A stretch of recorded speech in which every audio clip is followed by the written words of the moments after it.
আমি প্রায় 3-4 দিন পরে ভিডিও বানাচ্ছি আজকে, কারণ আমার মানে এত আমি চিন্তার মধ্যে ছিলাম যে এই যে বাচ্চাটাকে দেখাচ্ছি, এই বাচ্চাটা পুরো সেম আমার ঘাপ্পুর মতো দেখতে।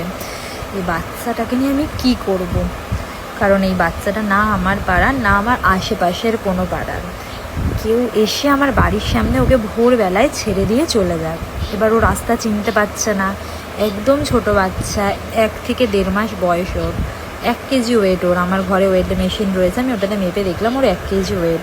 ভাত খেতে জানে না এখন, শুধু মায়ের দুধ খেত। এরকম একটা ছোট বাচ্চাকে আমি রাস্তার মধ্যে ছেড়ে রাখতে পারিনি, তাই ওকে আমি অ্যাডপ্ট করেছি, বাড়িতে নিয়েছি। ডক্টরের কাছেও নিয়ে যাব, ফোনে কথা হয়েছে ডক্টরের সাথে। 16 তারিখে ওর চেক আপের জন্য মানে যাব। তো সেদিনকে গুড্ডিরও ভ্যাকসিন রয়েছে, কিন্তু আমার ঘরে রাখতে খুবই অসুবিধা হচ্ছে। 4টে বাচ্চা রাখা সম্ভব নয়।